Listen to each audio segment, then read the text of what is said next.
आज हमारा पाकिस्तान में दूसरा रोज़ा है, तो सहरी के लिए मैं आलू वाला लच्छादार पराठा बनाने लगी हूँ। बिस्मिल्लाह अल्लाहुम्मा सल्ली अला सय्यिदिना मुहम्मद व अला आलिहि व सहबिहि वसल्लम।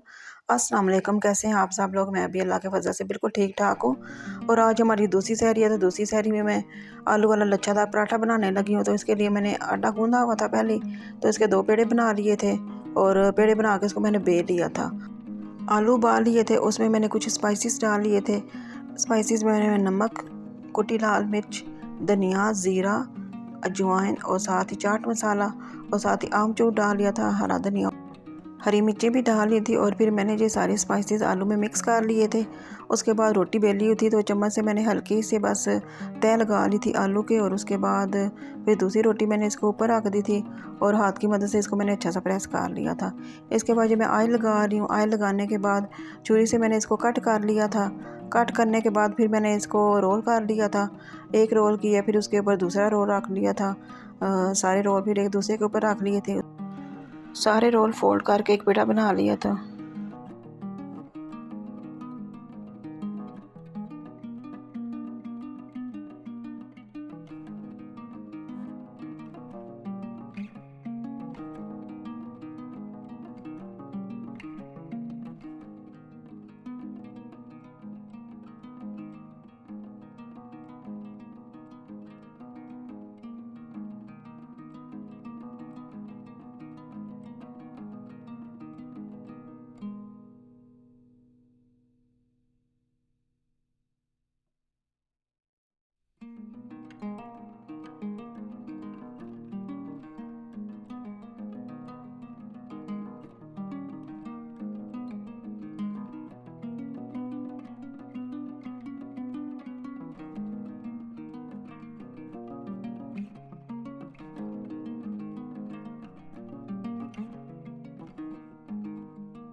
चाय बनाने के लिए मैंने फ्रेश दूध ले लिया था। उसके बाद फ्लेम ऑन करके तवा भी रख दिया था, चाय भी रख दी थी और पेड़ा मैंने जो बना के रखा था उसको मैंने बेल लिया था। उसके बाद आलू वाला जो लच्छादार पराठा है तवे पे मैंने डाल दिया था और फिर मैंने एक साइड से पका लिया था, फिर मैंने दूसरी साइड से जो पका लिया था और जो बहुत मज़े का लच्छादार पराठा बना था। और उसके बाद चाय भी बन गई थी। तो फिर मैंने तो ये लच्छादार पराठा और साथ चाय से सहरी कर ली थी। तो रिमी ने सिंपल पराठा खाया था और इस रिमी के अब्बू ने भी सिंपल पराठा खाया था। आलू का लच्छादार पराठा मुझे बहुत ज़्यादा पसंद आया था, तो मैंने तो फिर दोबारा 2-3 आलू उबाल के तो मिक्स करके मटीरियल बना के रख दिया था। और आप लोग भी ये आलू वाला जो लच्छेदार पराठा है वो ज़रूर ट्राई कीजिएगा, बहुत मज़े का लगता है। और सहरी में दिल करता है कि इस तरह का आलू वाला पराठा हो जाए या सालन वगैरह हो जाए, तो फिर अच्छा लगता है, मज़े का लगता है पराठा हो जाए। सुबह हम सहरी के टाइम 3:30 बजे उठते हैं और तकरीबन 5 बजे अज़ान हो जाती है। तो उसके बाद नमाज़ पढ़ ली थी। उसके बाद फिर मैं अपनी तस्बीह वगैरह पढ़ लेती हूँ।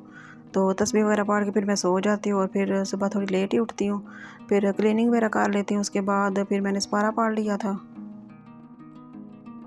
कल जो ये किन्नू की पाली आई थी, इसमें ये 4 दर्जन किन्नू थे। बड़ी टोकरी वाले सख्त किन्नू थे और छोटी टोकरी वाले नरम वाले किन्नू थे। तो जो नरम वाले किन्नू थे उसके मैंने जूस निकाल लिया था और इसमें मैंने काला नमक और चीनी डाल लिया था और इसको अच्छा सा मिक्स कर लिया था और जूस बना के फिर मैंने फ्रिज में रख दिया था।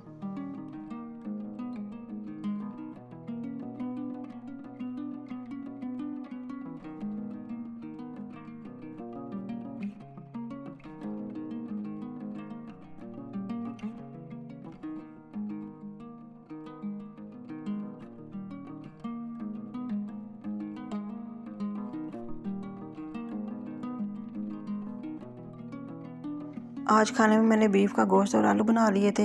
गोश्त मैंने ले लिया था, इसको वॉश कर लिया था और प्रेशर कुकर में मैंने गोश्त रख दिया था, पानी डाल लिया था, फ्लेम ऑन कर दी थी। उसमें मैंने लहसुन, अदरक, टमाटर, प्याज और नमक मिर्च डाल के 20 मिनट के लिए प्रेशर में रख दिया था। उसके बाद जब ये गोश्त गल गया तो इसमें मैंने कुकिंग ऑयल डाला और सूखा धनिया, ज़ीरा, मेथी डाल के गोश्त की अच्छी सी बुनाई कर ली थी। और उसके बाद फिर मैंने आलू डाल दिए।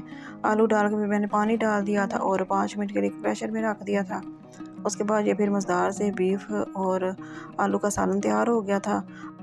खाना बनाने के बाद फिर मैंने ज़ोहर की नमाज़ पढ़ ली थी उसके बाद पकोड़े बनाने थे, तो इसके लिए मैंने जो मिक्स पकोड़ा बनाया था बेसन का वो मैंने निकाल लिया था।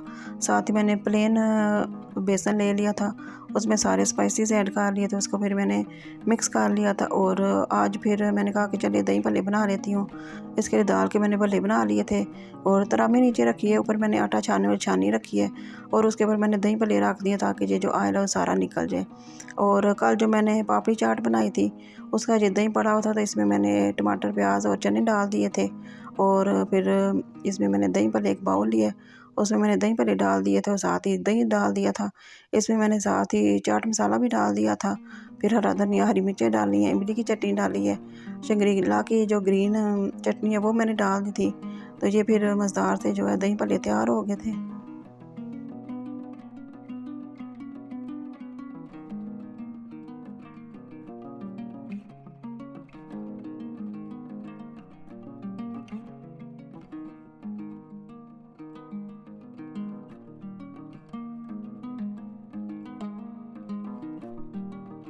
दही भल्ले बनाने के बाद मैंने असर की नमाज़ पढ़ ली थी, उसके बाद पकोड़े बना लिए थे। तो फ्लेम ऑन की, कढ़ाई रखी, ऑयल गर्म हुआ है तो मैंने आलू वाले पकोड़े डाल दिए थे। उसके बाद फिर मैंने छन्नी में आलू वाले पकोड़े डाल के रखे थे।